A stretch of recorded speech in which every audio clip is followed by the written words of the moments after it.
Covid OPD India news की इसलिए आपके सामने है क्योंकि आप लोग अपने घर में हैं, आप लोग उन नियमों का पालन कर रहे हैं जो आज के दौर में सबसे ज्यादा जरूरी है। लिहाजा तमाम सवाल जो आपके दिल में उठते हैं, तमाम आशंकाएं जो हर वक्त घेरे रहती हैं, उनका एक सही ऐसा प्रामाणिक हल जो किसी विशेषज्ञ डॉक्टर के जरिए आप तक आए, इसलिए इंडिया न्यूज की कोविड ओपीडी आपके सामने है। नंबर नोट कर लीजिएगा 01161362114 और अपनी जो भी समस्या हो विशेषज्ञ डॉक्टर से जरूर पूछें। शुरुआत हम कर रहे हैं इस बुलेटिन की कोविड ओपीडी की, जहां पर बड़ी खबर यह है कि देश में अब 2 साल से ज्यादा उम्र के बच्चों पर वैक्सीन का ट्रायल शुरू होगा। कोरोना वैक्सीन का यह ट्रायल किया जाएगा। भारत बायोटेक जो कोवैक्सीन बना रही है उसको ट्रायल की मंजूरी दे दी गई है।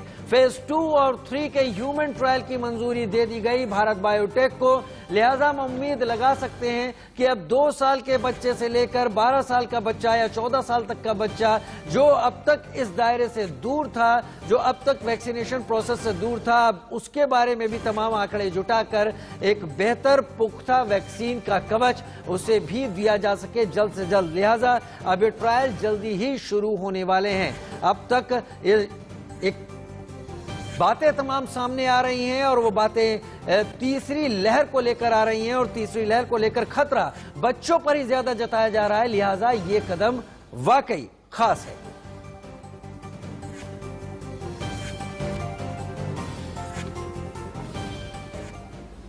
और कोरोना के इस काल में हमारे सामने कई सारी उम्मीद की किरण हैं। क्या उम्मीद की किरण हो सकती हैं, किस तरीके से हम बेहतर भविष्य देख सकते हैं, वो ये कि भारत बायोटेक की वैक्सीन के ट्रायल को मंजूरी दे दी गई है। खासतौर पर बच्चों के ऊपर इस वैक्सीन के ट्रायल को, अब तक बच्चों को वैक्सीन के सुरक्षा कवच से दूर रखा गया था। देश में 2 साल से ज्यादा उम्र के सभी बच्चों को इस ट्रायल में शामिल किया जाएगा, यानी जो भी सैंपल साइज होगा उसमें 2 साल से लेकर और बाकी 14 साल तक के जो बच्चे हैं उनको शामिल किया जाएगा। फेज 2 और 3 के ह्यूमन ट्रायल को सरकार की तरफ से मंजूरी दे दी गई है। कोवैक्सीन का बच्चों पर ट्रायल सफल रहा है। अब तक अमेरिका और कनाडा के बाद भारत तीसरा देश है जहां भारत बायोटेक की वैक्सीन बच्चों के लिए अब तक कारगर बताई गई है और यह कहा गया है कि यह वैक्सीन सभी वर्गों में उतनी ही कारगर है जितने बेहतर परिणाम अब तक ये दे रही थी। लिहाजा अब इनके ट्रायल को भी मंजूरी दे दी गई है। कोरोना से कैसे बचे बच्चे? तब तक जब तक कि बच्चों को वैक्सीन नहीं मिल रही। बच्चों को घर का, मैं एक बार फिर से बताने की कोशिश करूंगा कि बच्चों को घर का बना हुआ ही खाना दें। भीड़भाड़ वाली जगह पर बच्चों को ना ले जाएं। बहुत जरूरत पड़ने पर ही अस्पताल बच्चों को ले जाएं। बहुत जरूरत अगर पड़े तो पार्टी और दूसरे आयोजनों से बच्चों को पूरी तरीके से दूर रखें। बच्चों को इम्यूनिटी बूस्ट करने की खुराक दें, बेहतर खान पान उनका रखें और बच्चों को पूरी तरीके से किसी भी भीड़ भाड़ वाले इलाके या मार्केट से बचाने की पूरी कोशिश करें, क्योंकि सवाल इस बार ट्रिपल म्यूटेंट का है। ट्रिपल म्यूटेंट मतलब 3 गुना खतरा। कोई डराने के लिए यह बात नहीं रखी जा रही, ये इस वक्त का सच है। ये तीसरी लहर होगी जो कि बच्चों पर भी उतना ही खतरनाक हो सकती है और इसके जिम्मेदार वो चीनी वेरिएंट है जो कि सबसे ज्यादा अब तक इसके चलते बुजुर्ग शिकार हुए थे, लेकिन अब इसकी चपेट में बच्चे भी आने वाले हैं। दूसरी लहर की बात करें तो डबल म्यूटेंट वेरिएंट यहां पर जिम्मेदार था। युवाओं में तेजी से संक्रमण फैला और इसके चलते बहुत सारे लोगों ने असमय ही अपनी जान गंवा दी। लेकिन तीसरी लहर जो कि संभावित है, जिसके बारे में तमाम बातें हो रही हैं, इसका जिम्मेदार ट्रिपल म्यूटेंट वेरिएंट होगा कोविड वायरस का और संभावित असर बच्चों तक होगा, जिसके जरिए संक्रमण फैलेगा और अगर ऐसी स्थिति आती है तो वो भयावह होगी। हालांकि तमाम विशेषज्ञों का कहना है कि इसके लिए अगर पहले से तैयारी की जाए तो ये हमारे कंट्रोल में रहेगी। और उसी के साथ इस वक्त बड़ी खबर एक बार फिर अपने दर्शकों के लिए, देश में अब 2 साल से ज्यादा उम्र के बच्चों पर वैक्सीन का ट्रायल शुरू कर दिया जाएगा। कोरोना की वैक्सीन यानी कोवैक्सीन जिसको भारत बायोटेक बना रही है, उसे ट्रायल की मंजूरी दे दी गई है। फेज 2 और 3 के ह्यूमन ट्रायल की मंजूरी मिली है, जिसमें 2 साल तक के बच्चों को भी शामिल किया जाएगा और इसकी मदद से यह पता करने की कोशिश की जाएगी कि यह वैक्सीन बच्चों पर कितना प्रभावकारी है।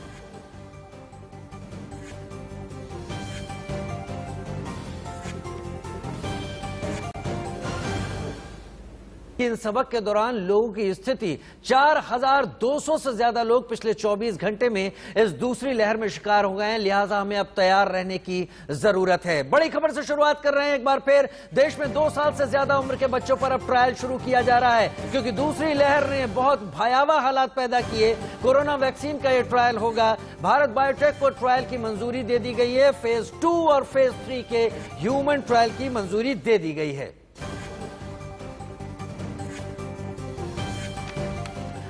और मेरे साथ तमाम जानकारी के लिए डॉक्टर राजीव परख इस वक्त जुड़ गए हैं, chairman vascular department Medanta hospital से। डॉक्टर राजीव परख, स्वागत है आपका इंडिया न्यूज में। हम तमाम ऐसे सवालों से आजकल जूझ रहे हैं डॉक्टर राजीव परख, जिनके जवाब नहीं मिलते हैं तो आदमी तरह तरह की भ्रांतियां मन में पाल लेता है। लेकिन मैं आपसे खास तौर पर इस वायरस के ट्रिपल म्यूटेंट, डबल म्यूटेंट और वैक्सीनेशन से जुड़ी हुई तमाम बातें करना चाहूंगा, जिससे लोगों तक एक सही और पुख्ता जानकारी पहुंचे। हम आज की डेट में जिस डबल म्यूटेंट वायरस से जूझ रहे हैं, क्या यह अभी और खतरनाक होने की स्थिति में है? क्या कल 24 घंटे का जो 4205 की मौत का आंकड़ा है, क्या, माफी चाहूंगा, भगवान न करे, क्या यह बढ़ सकता है?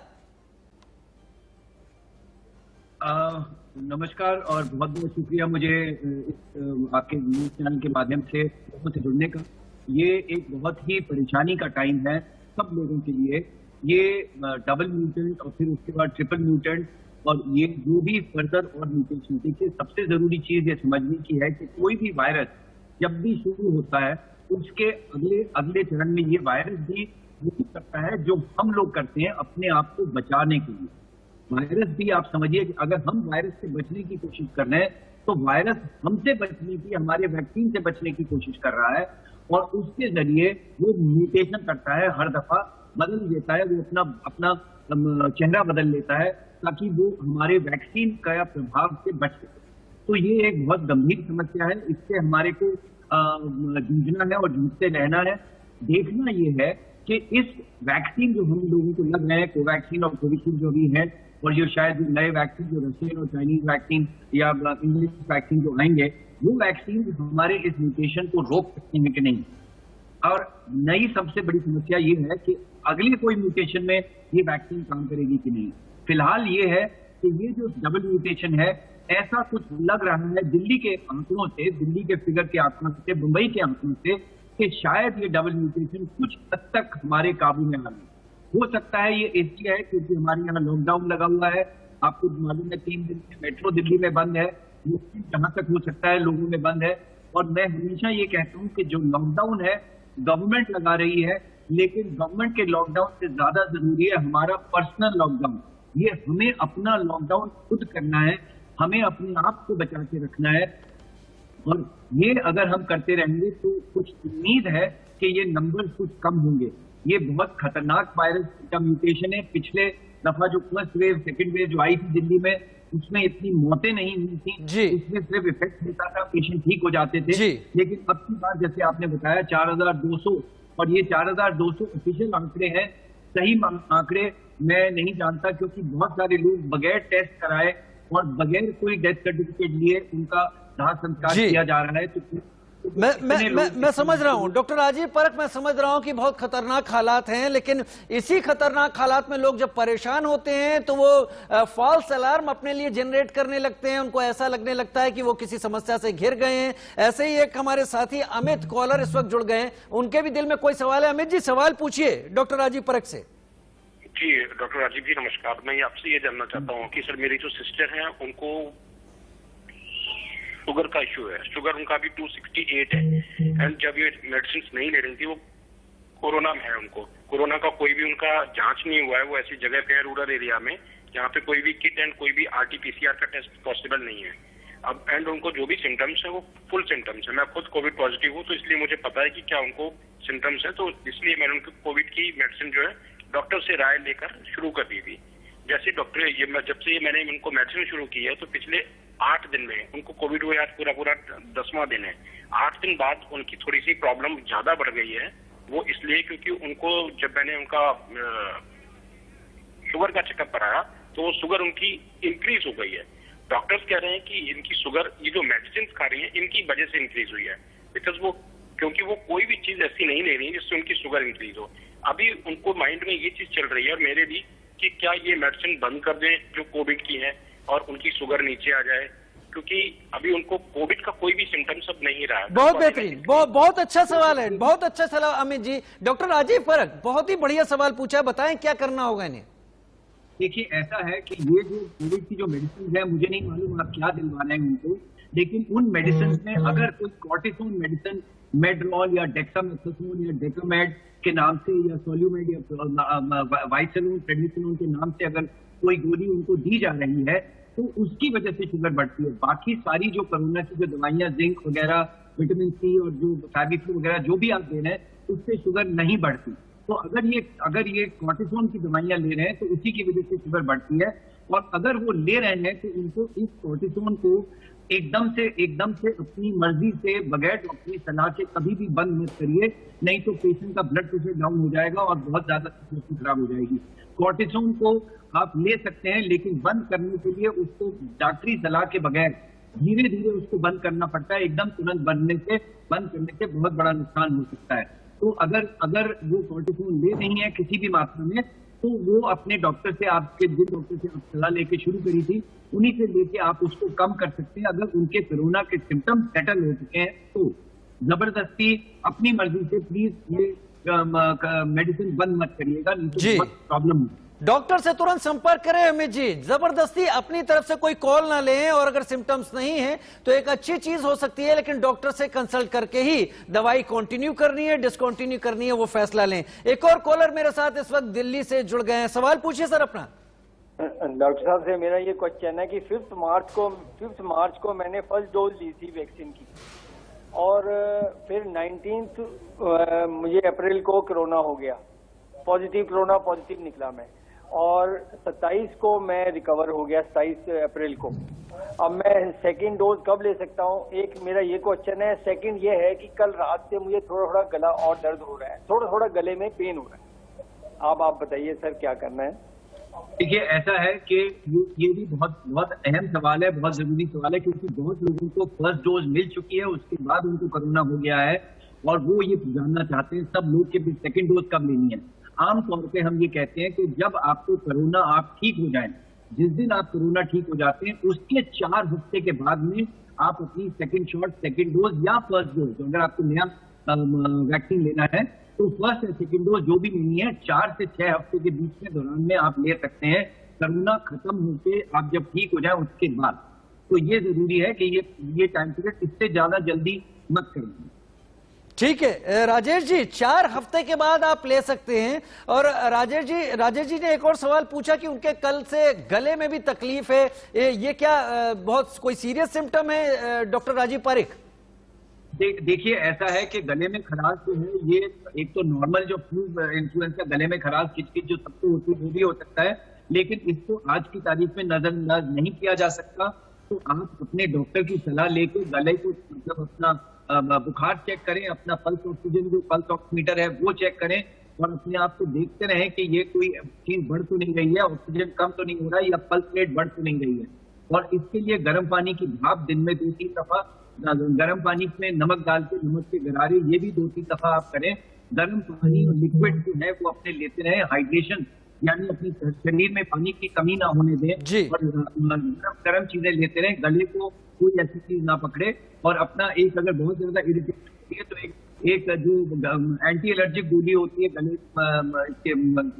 गले में जब किचकिच होती है, एंटी एलर्जिक गोली जो होती है वो आप ले सकते हैं। एलिग्रा नाम की गोली आती है 120 नंबर की, वो अगर आप चाहें तो अपने डॉक्टर से बात करके इसको लिया जा सकता है, लेकिन फिर भी अपना पल्स ऑक्सीजन और पल्स रेट को चेक करते रहे, इसको इग्नोर मत करिए, कभी कभी ये फिर वापस आपके सेकंड रूप में आ सकता है।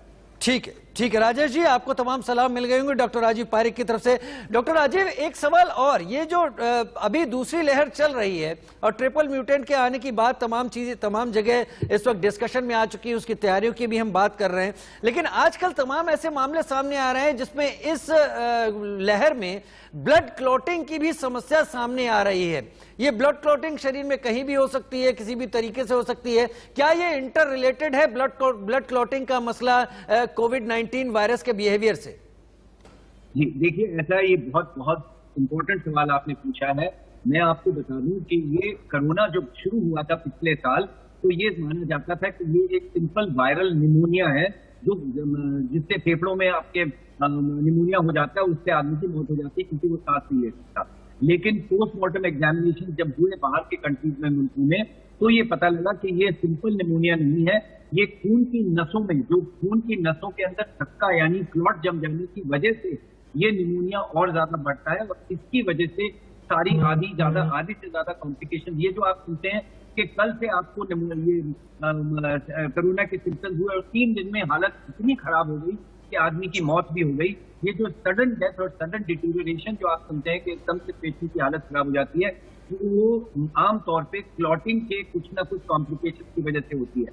ये क्लॉटिंग शरीर की किसी भी खून की नस में हो सकती है, दिमाग की खून की नस में हो तो लोगों को स्ट्रोक हो सकता है, पैरालिसिस हो सकता है, हार्ट की नसों में हो तो हार्ट अटैक हो जाता है, गुर्दों की नसें में तो गुर्दे फेल हो सकते हैं, और पैरों की खून की नसें अगर बंद हो जाती है तो पैरों में गैंग्रीन होकर पैर कट सकते हैं। मैं आपको ये बता दूं, मैं मेदांता हॉस्पिटल गुड़गांव में एक वैस्कुलर सर्जन यानी खून की नसों का डॉक्टर हूँ, और यहाँ पर हम पिछले 1.5 से 2 महीने में हम हर रोज कम से कम 2 से 3 पेशेंट हमारे पास आ रहे हैं जिनके पैरों की खून की नसें बंद हो चुकी हैं, पैरों में गैंग्रीन हो चुका है, और सिर्फ पैर कटने के अलावा उनका कोई चारा नहीं है।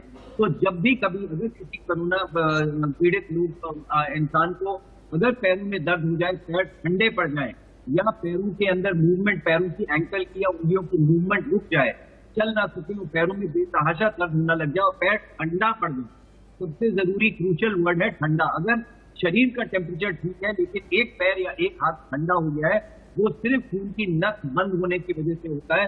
तुरंत अपने डॉक्टर की सलाह लें, तुरंत वैस्कुलर सर्जन से आप संपर्क में आए, क्योंकि ये नस को खोलना बहुत जरूरी हो जाता है। डॉक्टर, आपने बहुत खास बात कही, और मेरे पास चूंकि समय कम है और आगे भी आपसे जुड़ने की कोशिश करूंगा, लेकिन डॉक्टर राजीव पारिक ने एक बात कही, अगर आपके शरीर में आपके एक पैर या एक हाथ का टेम्परेचर पूरे शरीर के टेम्परेचर से कम आपको समझ में आ रहा है, जरा भी हल्के में मत लीजिए इसको किसी भी तरह से टालिए मत, अपने डॉक्टर को तुरंत कंसल्ट कीजिए। ब्लड क्लॉटिंग का मसला हो सकता है, क्योंकि अगर ज्यादा गंभीर हुआ तो स्थिति और ज्यादा बुरी हो सकती है। डॉक्टर राजीव पारिक, हमको तमाम जानकारी देने और दर्शकों की तमाम समस्याओं का समाधान करने के लिए आपका बहुत बहुत शुक्रिया। उम्मीद करेंगे आगे भी आप हमारे साथ जुड़ें और इसी तरह कोविड काल में दर्शकों की समस्याओं का भी समाधान करें। फिलहाल एक छोटे से ब्रेक का वक्त है, जल्द हाजिर होते हैं।